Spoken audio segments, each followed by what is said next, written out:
Yun, bali magandang hapon sa inyo mga sir. So, yan. Meron tayo ditong project na MIUI. Binigyan na sa atin ng ating customer.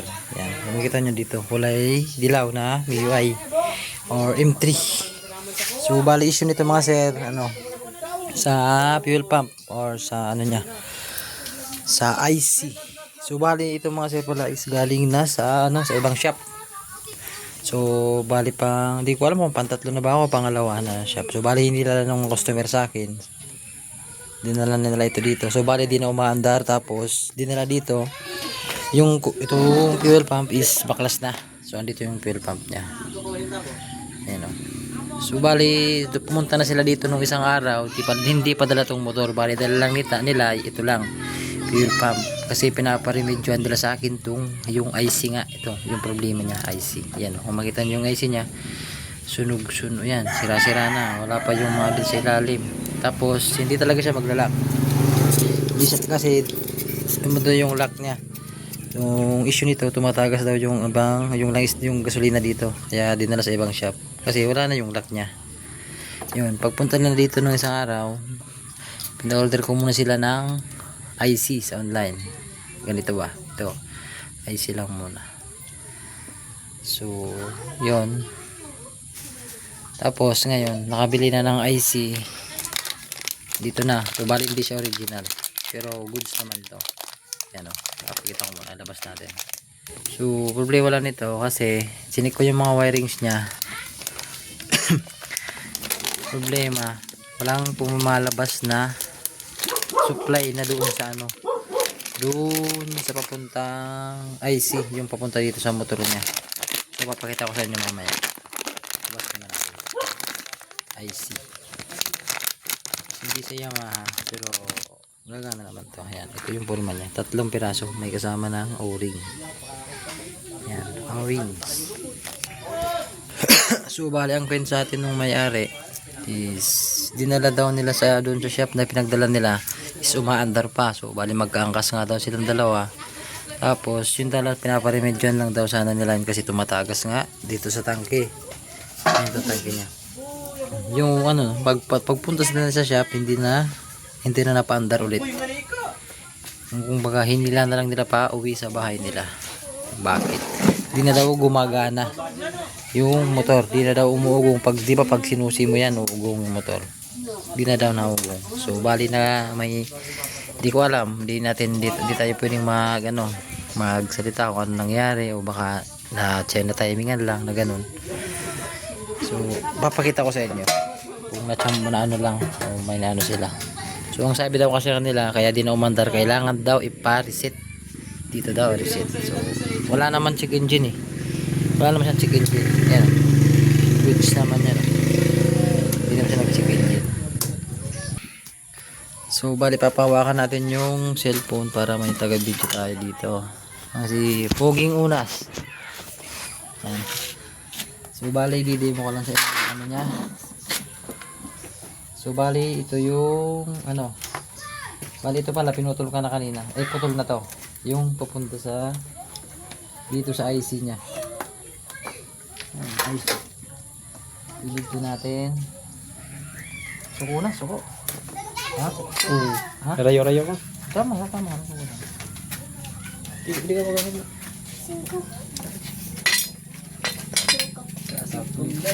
Bali ipit natin yung test light sa negative sa battery. Ipit natin kasi itong dalawang supply na to, makikita nyo dito sa IC nya meron niyang positive tsaka negative. So bali positive negative yan dalawa dito naman yung kulay niya dito sa positive tsaka negative. Yung positive niya or yung accessories wire, ito yung pagsusi mo ilaw, kulay brown ba to? Brown yan.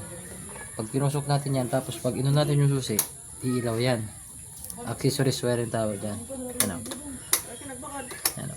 Tapos naman mix natin dito, ililipat natin test light nya dito sa positive. Bali ang hahanapin natin sa kanya yung diba ito body ground yan, may body ground yan ito yung ground yan. ground yan or negative. Hanapin natin dito. Bali yung itong isa is negative na blue na may lining na kulay black. So bali ang ano nito, pag sinusi natin to, ayan, nakinusik natin. Pag sinusi natin, dapat ilaw yan. Tapos mga ilang segundo ba dapat mamatay.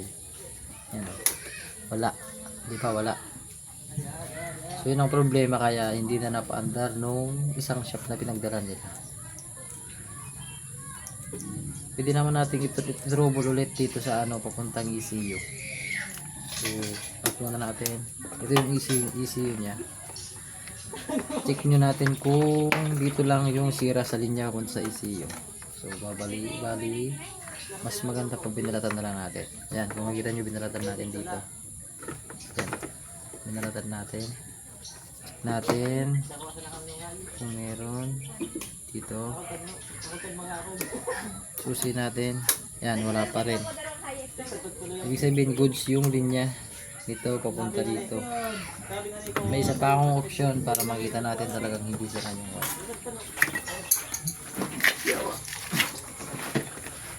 Gamit tayo ng wire. Cameraman na ako. Wire. Tanggalin, pag mag-testing kayo, tanggalin nyo yung itong ECU para walang mapagtuhan.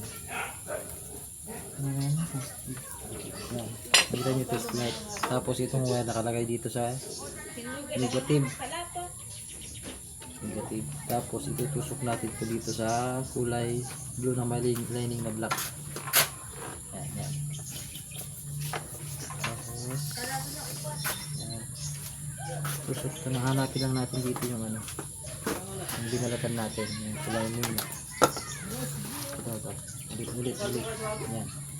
Tusok natin dyan. Tapos hanapin natin yung dinalatan natin na kulay blue. Ayan.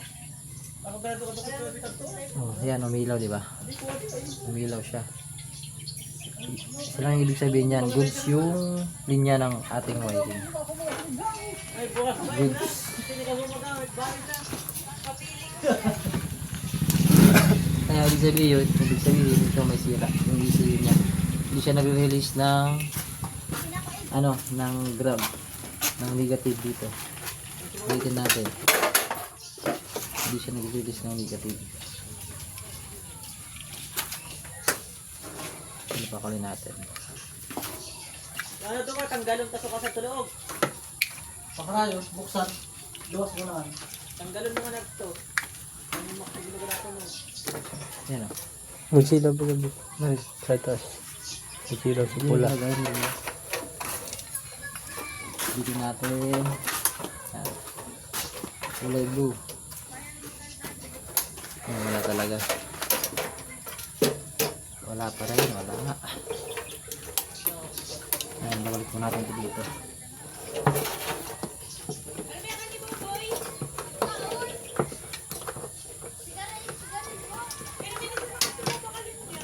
Boy! Pero mga ano. So ito nga pala, kung makita nyo, iputol yung kulay, pinutol ko na yung ano nya, yung kulay blue na may lining na kulay itim. Kasi may gagawin ako dito pang temporary, o depende sa mayari kung gusto niya pang matagalan yan. So di sure kung goods to or ano, kung bali iano ko siya, i-direkta. Pwede naman siguro yun, kasi sinubukan ko na yan, tested ko na rin yan eh. I-direkta natin. So makikita nyo yan mamaya. I-direkta natin. Pinutol ko na to. Ito yung paggaling mismo sa ECU. Itong isang to. Ito naman yung papunta dun sa sakit. Papunta sa fuel pump. Yan ito. So bali ito. Iba-blend na natin to. I-tape lang natin. Sarado. Tapos ito yung gagamitin natin na isa. So bali buuin muna natin yung ano. Yung fuel pump. So bali dito yung fuel pump nya. So bali papalitan muna natin siya ng IC para sure na. Ayan. So bali nga pala sa pagpalit ng IC nito, IC, hindi nyo kabisado yung kulay niya kasi may ano siyang kulay tatlo, kulay red, yellow, tapos white. So kung ano hindi nyo kabisado para hindi kayo malito, bago nyo hugutin, picturean nyo muna para may ano kayo, idea, may gayahan kayo kung ano ba malito. So ako ba yung ginagawa ko pag ganito nagpapalit. Yan. Tagal ko muna yan. Tapos ito sinasalpa ko na to. Yan ito. O-ring. Tapos yan. Mahaba naman yung wire nyan. Hinugot ko pa ganito palabas. Hindi isa kong tinatanggal yan. Ganito ba. Yan. Yan. Isa. Yung forma nyan. Ito kulay dilaw. Yan. Dilaw. Tapos yan. Itong kulay red. Tapos pang last. Ito na. Kulay white. Yan. Yan yung forma niya. So bali kaya tumatagas to, yung naging issue. Ito sira na. Wala na siyang. Buti niya naman yung itsura niya. Yan. Layo na sa ano. Yun. Wala lang kanto. Di na maglalak to. Kasi ito, pag tinulak niyan dito, maglalak yan. Oh. Tutunog yan. Yan. Oh. Yan, tumunog na. Naglalak siya dyan. Oh. Ito kasi wala na. Oh. Yan. Oh. Kaya, ano, tapos, meron pa. Hindi pa tapos. Dito, tapos nito dito, sa loob. Nalagay natin to dito. Pag ganito. Para sa ano, sa mga wire na hindi magkadikit-dikit. Yan, ganyan yung forma niya. Ganyan lang siya.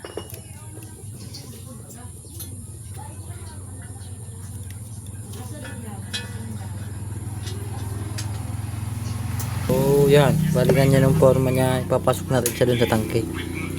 So, bali nag-order na rin sana ng ano nito, filter. Kaso, wala pang filter na dumating. Overseas. Lagyan natin. Yan.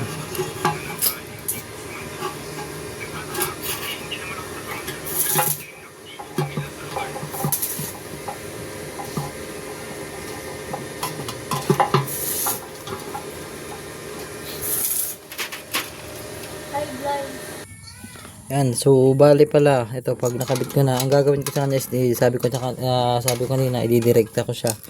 Hindi na siya dadaan dun sa ECU yung ano niya, yung negative.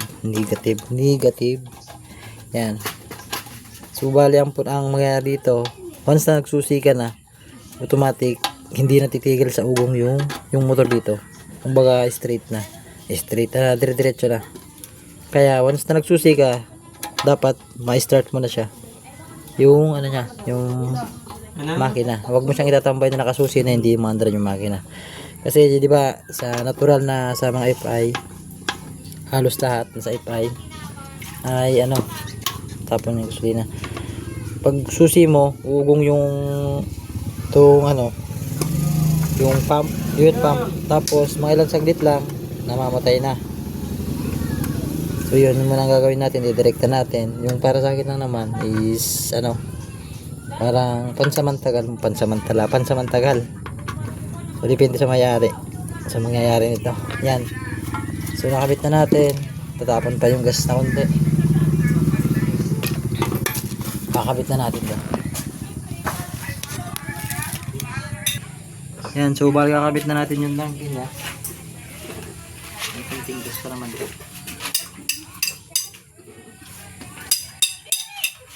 Kakabit na natin ito muna.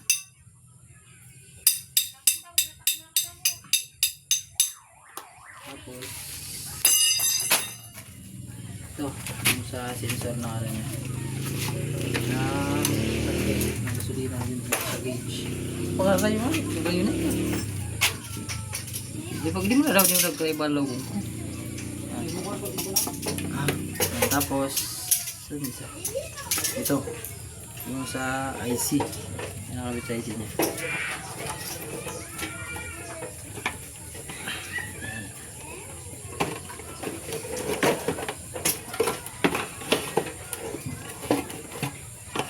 Oh shit, walang cut to, walang higit diretso.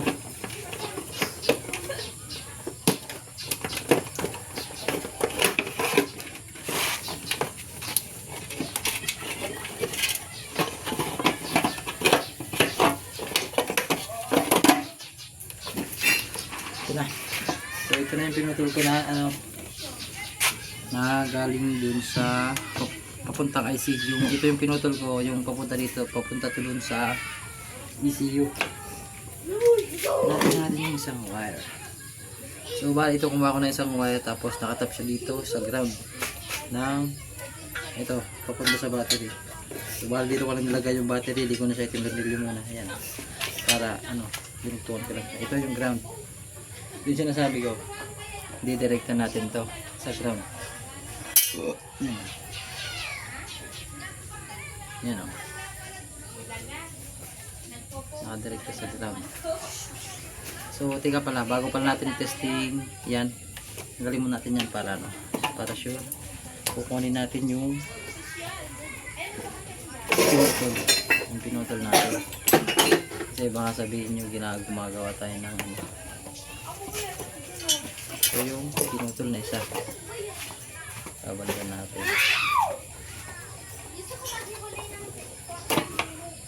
Yes.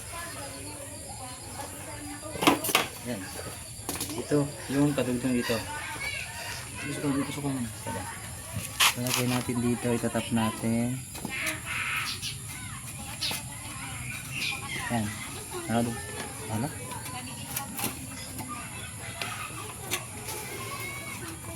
Yan. Nakadugtong yan. Tapos ito natin yung susi. Yan. Nakaon yung susi. Wala siyang tumutong dito. Yan, circumstance. Ano ba? Sukumsada. Yan. Walang umuugong kahit isusi natin. Yan. Nakasusi yan. Oh. On. Up. Yan. On natin. Yan. Walang umuugong. So, gagawin natin. Pagawin natin dito. Tapos, off natin susi. Ito natin yung wire. Galing na sa ground. Direkta natin dito. Yan. Dito yung ano naka-blend, oh, yung isa, yung pinutol natin. Tapos yan, testingin na natin. Susi natin. Yan. Yan, parinig mo sa loob. 'Di ba umuugong? Yan. Papatayin natin. Susi natin. Susi. Susi. Yan. Naka-on. Tapos kung marinig nyo yung motor, yan, umuugong. Direkta papatayin ko. Yan, namatay. Tapos susi. Yan, automatic umuugong na. So bali ganyan yung ano niya.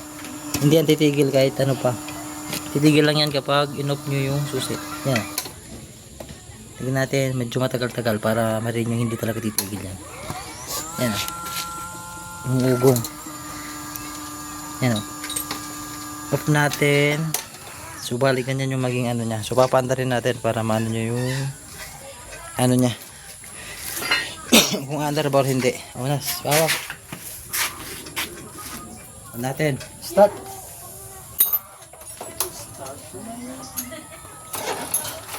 Lubat. Opo na. So bali lubat yung battery natin. Kukuha tayo ng ibang battery. So, yun, bali ito, nakahanap tayo ng isang battery. So, ito kasi nalubat na kasi kanina pa tinitesting. Ito, kinuha ko muna yung sa motor ko, yung sa Smash. So, yan. Wala tayong binago. Yan, dati pa rin. Ito, yung tinap natin dito na ground. So, dito pa rin yung pinutol natin na galing sa ECU. Yan, so yan, papanda rin natin.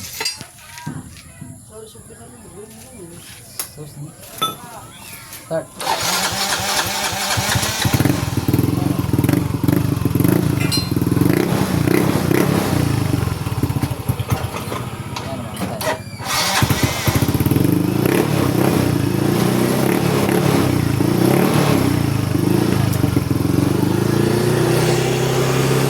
Bale ano nito, wala siyang check engine, wala yan, oh. Kahit i-minute nyo pa yan, yan, oh. Kumaanda rin, oh. Yan. Patayin muna natin. So bale papaliwanag ko lang to. So paparinig ko rin sa inyo pag sinusi yan, umuugong dire-diretso yan. Tapos, ano lang nito, Ang pinagkaiba lang dito dun sa dati, huwag nyo siyang itatambay ng naka-on lagi yung susi. Na ganyan. Na hindi umandar yung makina. Yan. Ganyan yung style na naka-on. Mas dapat nakapatay lagi. Okay lang kung on mo yung susi, then paandarin mo. Yan.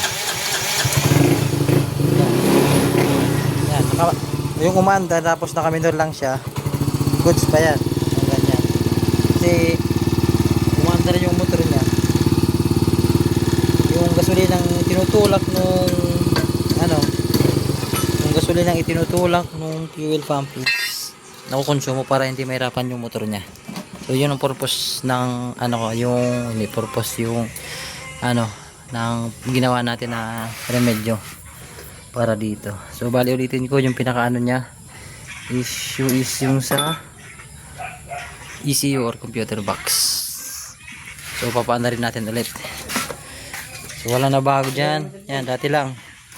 Dati ito pa rin yung putol. Yan, titape na lang natin yan. Tapos ito, ayusin na lang natin. Balik ram na lang siguro. Papaanda rin natin.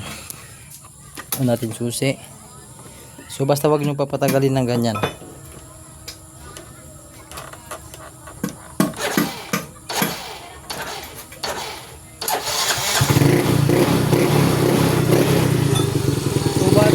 Naman siya, wala nang problema, one click siya, may minor, walang pugak, walang check engine. Yan.